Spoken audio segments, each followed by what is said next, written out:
Hi, welcome to my channel Biology Bookmark.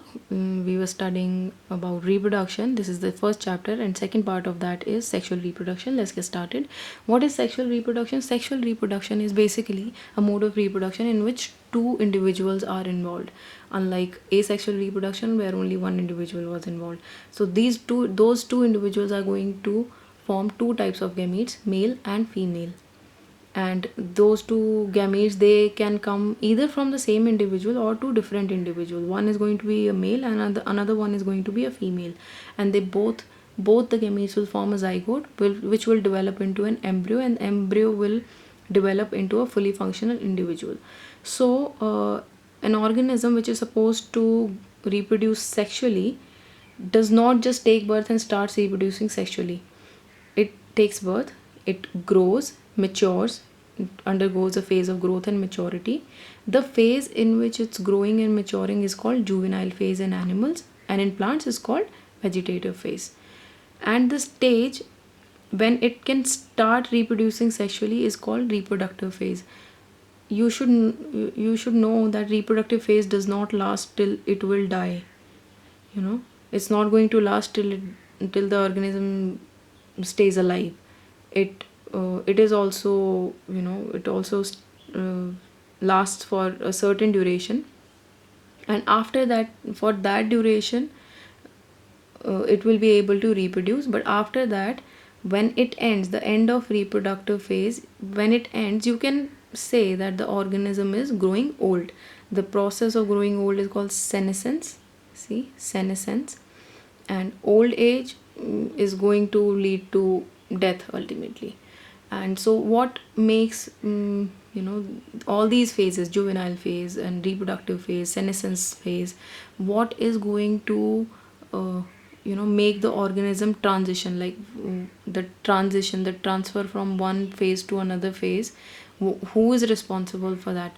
So hormones are responsible for that, and hormones and environmental factors, both, they regulate reproductive processes and related behavioral expression of individual. It means that the various processes, various mechanism of processes, they depend on hormones and environmental factors both.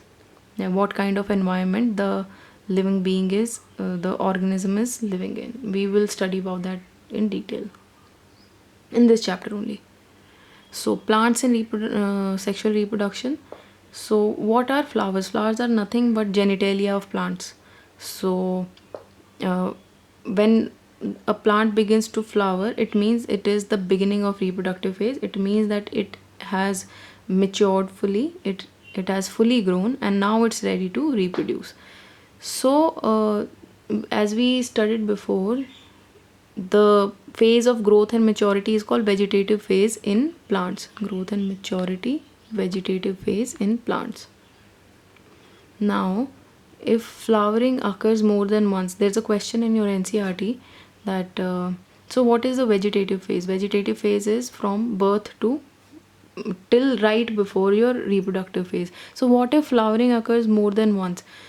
Will you call the interflowering period vegetative phase, or will you call it mature phase part 2 or something like that?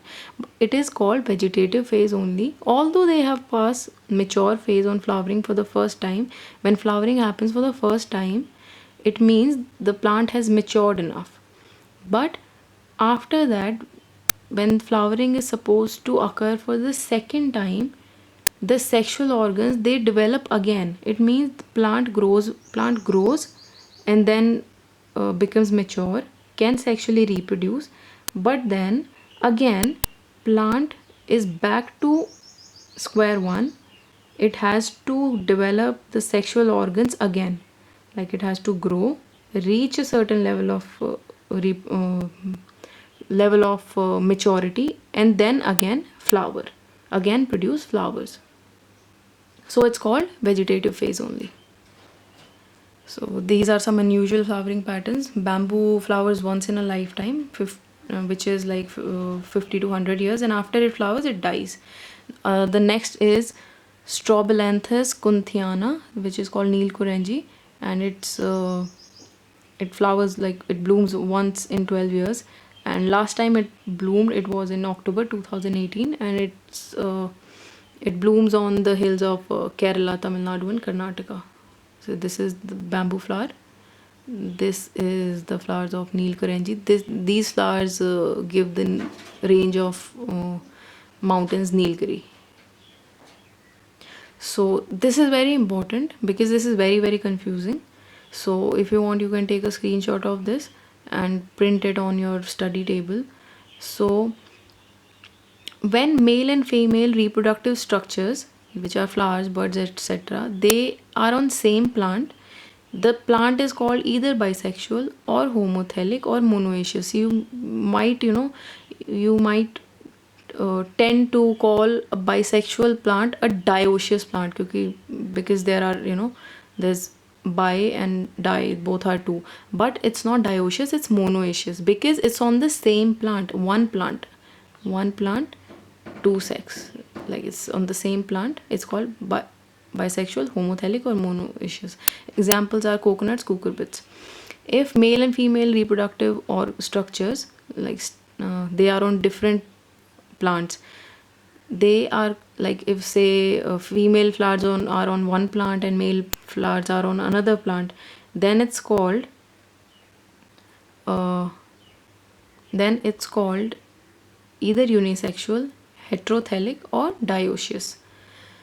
Now unisexual male flowers, they will only either that unisexual male flower, they will only have male organs, male reproductive organs, which are your stamens.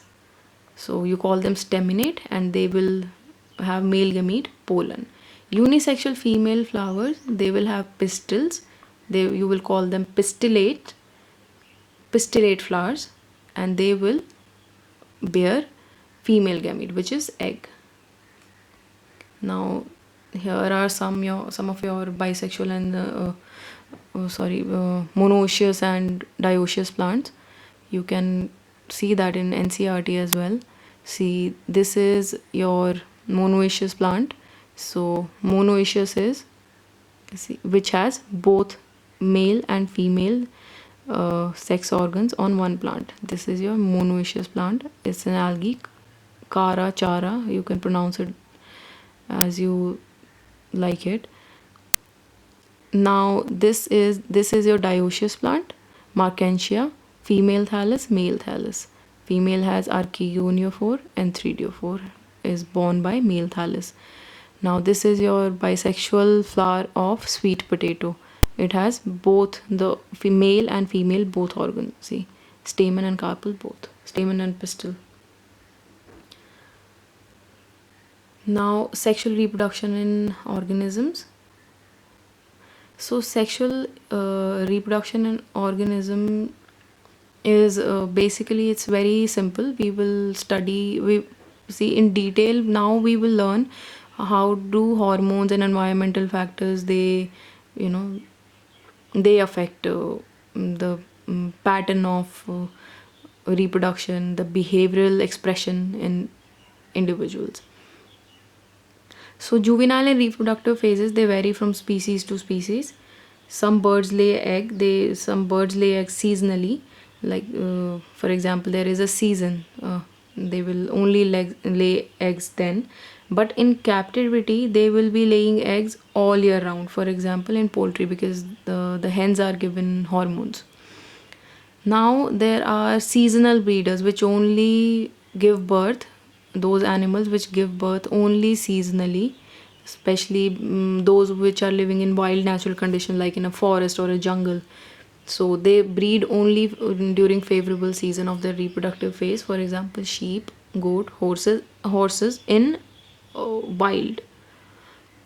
Continuous breeders are which reproduce throughout the reproductive phase. It means they can have an offspring any time of the year. For example, gorillas, humans, chimpanzees.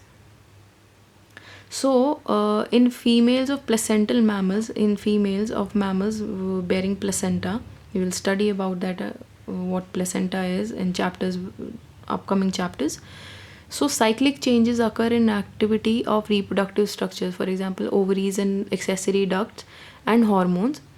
There are going to be cyclic changes in their activity throughout the reproductive phase. So, uh, in non primates, for example, rat and deer, you call them estrous cycle.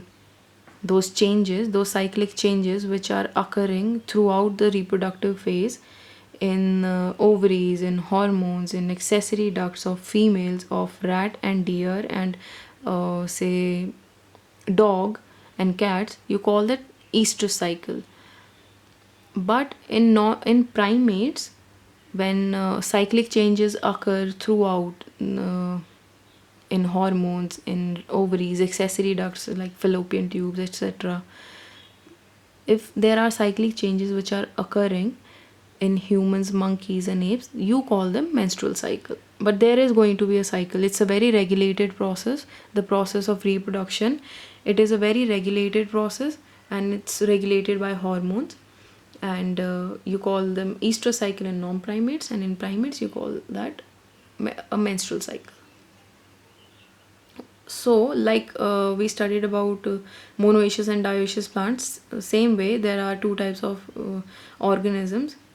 Sexuality of organisms can be categorized into two parts: unisexual organism, then you have your bisexual organism. Unisexual organisms are those organisms which have only one sex. For example, cockroach and humans. In humans we have either females or males, so biologically. So those are your unisexual organisms. Then you have your bisexual organisms, which are which have both sex organs on same individual. For example, earthworm, tapeworm, sponges, and leech. See, now this is your bisexual earthworm. It has testes, ovaries, both. It's bisexual. It has both the sexes, bisexual. Unisexual is cockroach, human.